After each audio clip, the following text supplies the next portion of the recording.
আমার বন্ধুরা কেমন আছো? আমার ইউটিউব চ্যানেলে তোমাদেরকে স্বাগত। এইগুলো দেখো, সমস্ত হচ্ছে বেলফুলের গাছ। দেখেছো গাছটাকে ঝোপালো করার জন্য এর আগেই আমি দেখো সমস্ত মাটি পাল্টে নিয়েছি। আমি মাটিটা সাধারণত সব গাছে একই করি, কারণ হচ্ছে বিভিন্ন গাছের বিভিন্ন রকম মাটি করা আমাদের সাধারণ বাগানিদের পক্ষে সম্ভব হয় না, কারণ সংসারে আরও তো কাজ আছে। এবার খালি মনে রাখতে হবে যে এটা এই যে দেখো, এই যেই মাথাটা উঠেছে এটাকে যত তুমি পিঞ্চিং করবে তত গাছ তোমার ঝোপালো হবে এবং ভরে ভরে মন ভরে তুমি ফুল পাবে।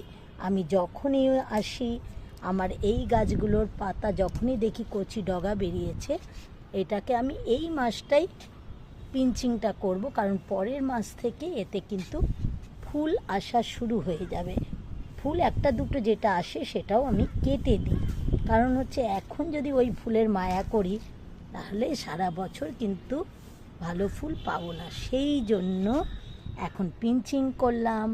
এটা ফল ভালো লাগলে সাবস্ক্রাইব করো, কমেন্টস করো, শেয়ার করো, যাতে অনেকে উপকৃত হয়।